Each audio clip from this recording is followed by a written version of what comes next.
Hey guys, August the 4th here in central Illinois, hot and sweaty as it is. But I finally finished up the short 15, got it done.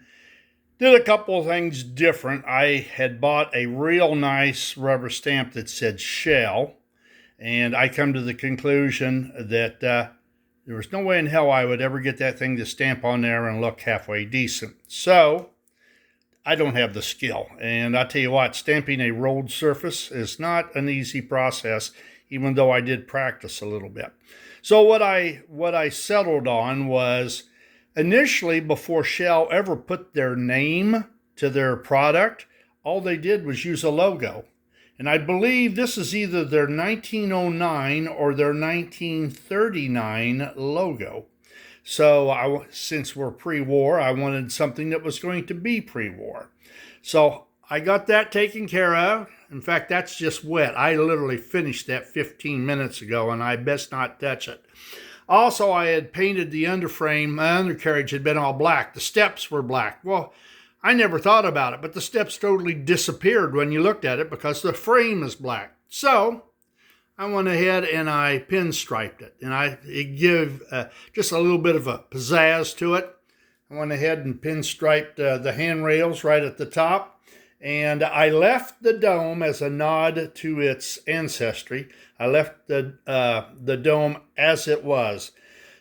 The 15 was made between 1906 and 1926, so at its youngest, that knob would have been painted 98 years ago. If it was painted before that, of course, it's well over 100 years. So, and it was in good shape, and I just wanted to leave it as it was. We got the ends rubber stamped, and I learned a lot of things. I was just holding the body as it were with one hand and trying to stamp it with the other. That don't work real well. I got one side lined up real good. I'm happy with it. The other one's a little bit, it's leaning to port or starboard or one way or the other, but it's leaning. Not that you can't find that on an original piece, but I would prefer not to do it that way. If I were going to do it again, I would rubber stamp the ends like this, where I'd have line of sight recognition. I could line it up with the dome on top or the frame at the bottom. So, but all in all, it came out pretty good. The other thing that I'm working on, we'll step it on over here just a minute. Here's the motor that I'm trying to make. And we got this set up last night, and it just still isn't quite right. It's tight, and I don't know why it's tight. I will tell you a trick, though, that I learned off of YouTube. I got the drive wheel and everything. I got it set up just like I wanted it. Then I took and I set this gear. I mashed it just the way I wanted it, and then I super glued it to the frame. Well, this morning, the super glue had cured. I set it over on my drill. I used a 3/16 center.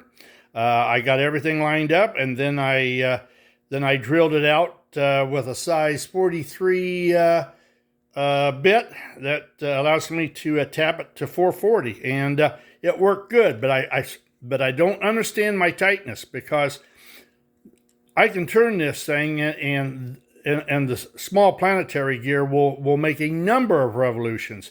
And then there's one place on the drive wheel that for some reason it gets tight. Now, these are just old crap wheels that I had. I wasn't going to take and use brand new ones.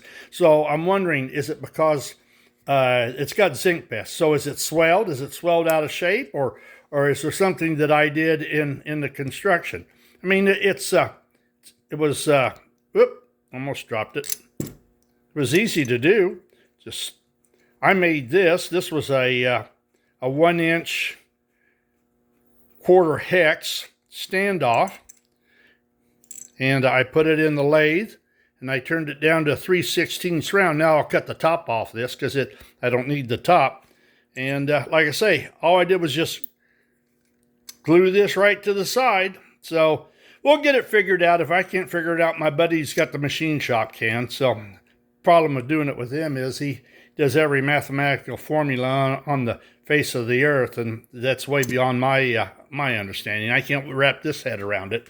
So anyhow, that's what we got, guys. We changed everything. I've always been on a red and black theme for the copying the Ives black diamond.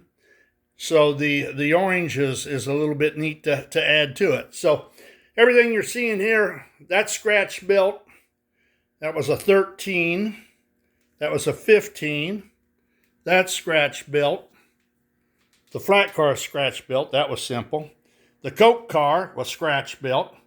And 117 that I've used a lot of cabooses around here. That 117 body has a lot of possibilities. So, fun fact, we got a it's a 117. It's a 117 caboose that I made the cab for the electric out of. So, all right, once around the track, and then we'll call it a day. Here we go.